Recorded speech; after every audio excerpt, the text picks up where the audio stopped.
Hello, namaste everyone. My name is Louis. Welcome to my channel.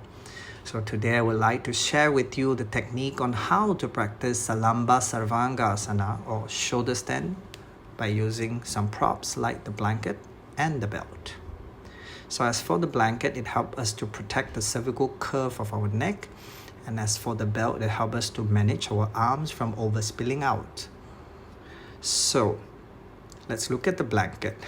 So I'm going to need 4 blankets, and I staggered one on top of another neatly, so I have all the rounded edges facing one side. So I keep them just about 1 inch off another. And for now, I'm going to place them neatly so that when I lie down, it gives me a clear signal on how to place my neck. And for the belt, I'm going to show you how to loop them.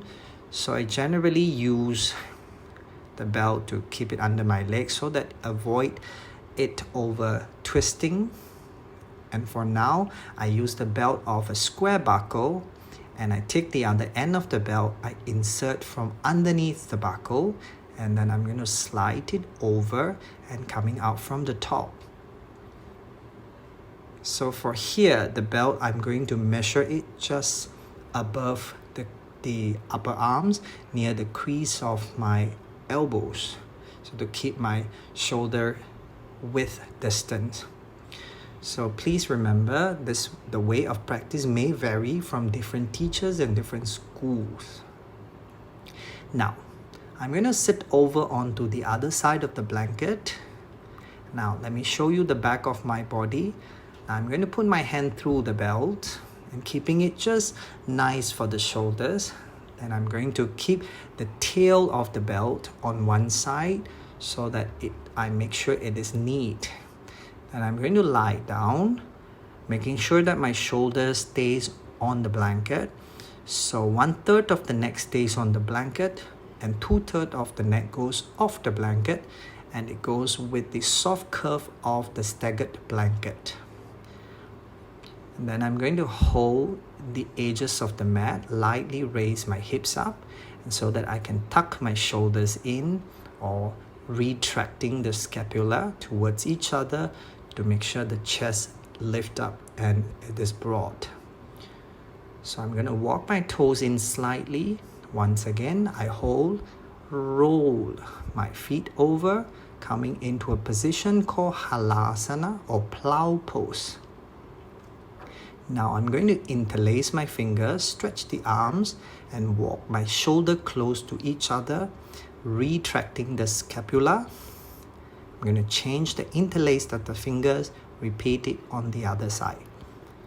Now I'm going to support my back, walk my palm down towards the shoulder blades so that I scoop the excess flesh of the skin up. Then I walk my toes in, stay on the tip of your toes. And now because I feel the throat is slightly tight, therefore I keep my feet slightly apart to free the space. Now I feel much better with the throat. It gives me some space. I'm going to walk in with the toes, raise one leg up at a time. And now with my hands, I try to go a little lower, scoop the skin up and raise the other leg up, coming into the position near Salamba Sarvangasana.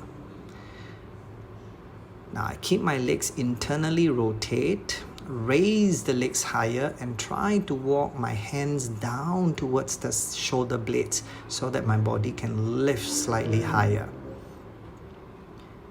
Now once again, I'm going to keep my legs internally rotate and feel my entire body weight is lifting away from the gravity. And slowly, I'm going to release one leg down at a time, bring the other leg down. Once again, I'm going to separate both my feet so that it gives some space for my throat. Now to come out from the position, I'm going to remove the belt from my arms. I support my back, bend my knees slightly, keeping my hands near my lower back, gently round my back to come down, keeping my knees bent and release my feet down. Now, once you feel comfortable, you can slowly shuffle your body up slightly. Keep the shoulders down on the floor. Relax your arms and straighten your legs, coming into a little extension of the spine. And then gently bend the knees, roll to your side, and then slowly push the floor to come up. Thank you for watching, and I hope you have learned something today. Namaste.